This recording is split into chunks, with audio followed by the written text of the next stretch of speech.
guys, have you got? Everyone must have their best story, your best dinner party story, the one that you've told many times, and the one that people always say, "Go on, tell that one." What do you think's your most amusing anecdote? Random thought here. I was doing an album in a church in Oxford. I decided I didn't want to do an album. Sorry, Brian, I didn't want to use a drummer. I'd heard. All right. I'd heard Herbie Hancock and Ron Carter doing a solo that kept the most amazing time, but there was no one playing time. Thought I'd try that, so I got together some good guys: Frank Ricotti, Ray Russell, Simon Chamberlain, and we did a whole album in a church. It took 2 days, and I took all the recordings home to do the editing, because we did 4 takes of every tune, no overdubs. Then I'd find the best bits and join them up, like a classical recording. And so I had to spend 2 weeks listening to everything. It took a long time, took a lot of concentration. And when you're in a space like that with the reverb trail, at the end of a piece, you keep very quiet. Don't breathe, don't rustle your shirt. Just keep silent till it's finally decayed. And it was hard, but anyway, everybody did that. And one tune, I'm listening to the trail away, and then someone spoke. They whispered. It said, "If that stinks, you're dead." That was it. I don't know who said it or who to. I was doing a bit of musical directing for Cliff. In fact, you were probably on it, Clem, or wherever you are. But they brought this new record in from America. They said this is the opening tune, and it was. They said you wouldn't have heard it yet because it's not released here, you know. So they put it on. I said, "Yeah, I know it." They said, "No, you don't know it. It's from America," and it was Ella Fitzgerald singing "Get Ready," you see, which was recorded at Olympic Studios in Barnes, and I was the drummer. I remember it well. It was. It was all in one, and she just came in, read the sheet music off, and it was a great record, you know. And they didn't believe that I knew it, and they didn't believe that I'd worked with her, which is a sort of it's a prophet in his. There's a phrase, you know it, Mo. A prophet in his own land is never recognised, and when you are sort of so close to someone that you go out and do something interesting with other people, they don't sort of get that sometimes. Yeah, sure. Was that the record you told me about? Was Richard Perry the producer? Richard Perry was the producer. What did he get you to do? He got you to do. He got a little pencil and he drew a little circle in the middle of the snare drum, and he said, "No rim shots, just hit the middle of the snare drum." And really? It was another interesting moment. Working for different producers is good. And there's some producers that just haven't a clue. They just don't know, first of all, how to treat a musician or how to get the best out of them. And if you're MD and if you've been on the floor with the musicians, you know exactly how to treat your men. And you go up, you don't talk through a tannoy, you go up to them personally and say, could we try this and we could try that, you know. And you get a nice atmosphere going. Sure. But, who was your favourite producer to work with, Brian? Favourite producer? Well, Norrie, of course. Norrie was old school, but Norrie was just, he was the most underrated composer, arranger. It was just because he was head of pop at EMI at the time and did a lot of things, but he knew exactly what he was doing. He was a brilliant arranger. And there was another story I'm just trying to remember, but it was a Clem story. And it was for Demis Roussos, and I routined him. I like to be prepared for everything. I don't like frightening myself, you know. And obviously, when I worked with Dick Plant, sometimes some of my parts came up. I said, "What is this shit?" You know, and Dick said, "Well, you should know. You wrote the fucking thing, you know." But we turned up. I routined Demis Roussos, and it was a large orchestra, chapels, and he started singing. And hands went down. No, it's too high. I said, I routined you 3 weeks ago. We got the routine, the key, and everything. No, it's too high. I said, okay. so and the arrangement was wrong, and I had to do a rewrite. So I said to the boys, "I'm sorry, boys. Clem was on this. I'm sorry, boys.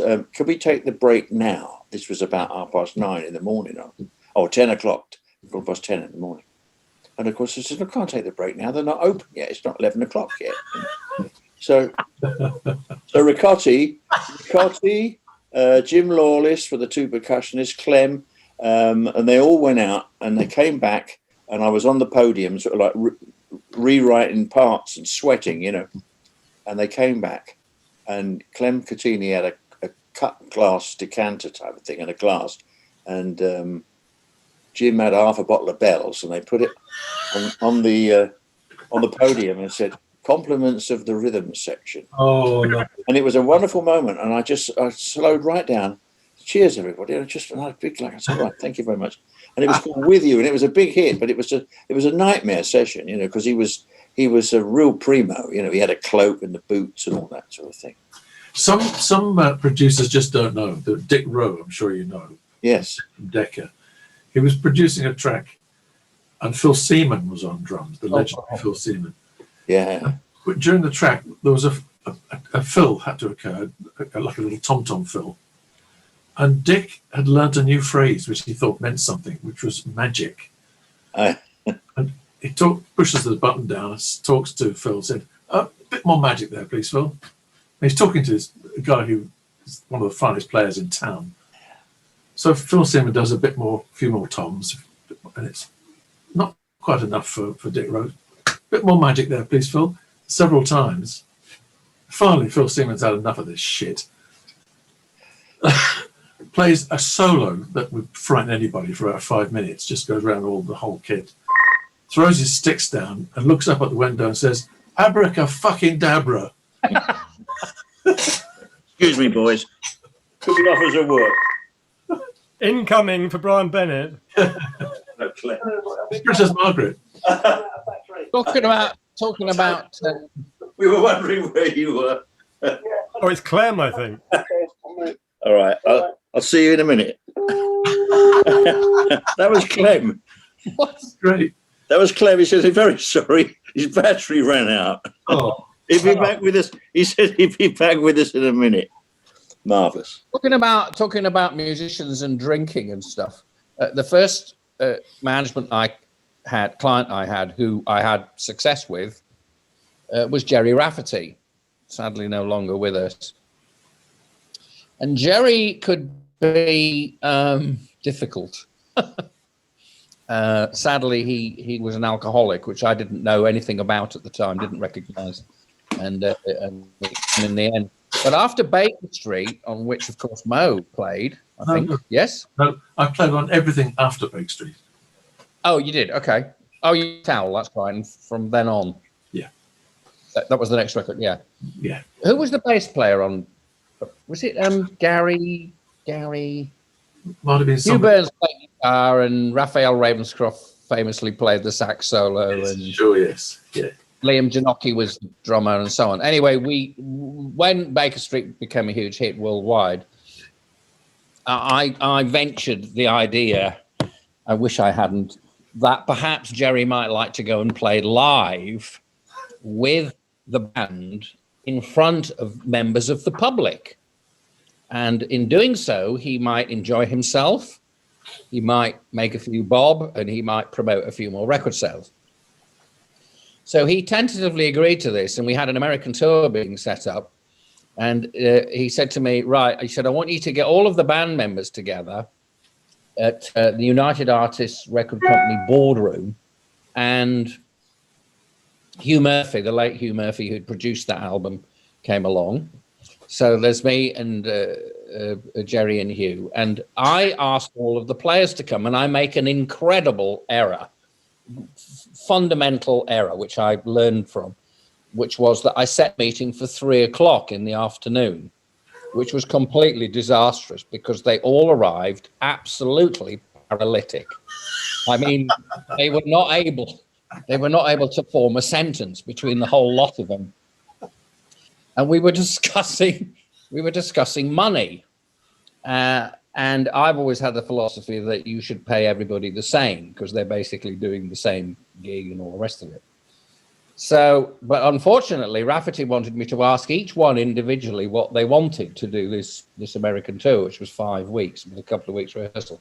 So we're going around the table, and they're all completely pinned. Tommy Eyre was the keyboard player, great guy, and he stood up. Well, he didn't stand up.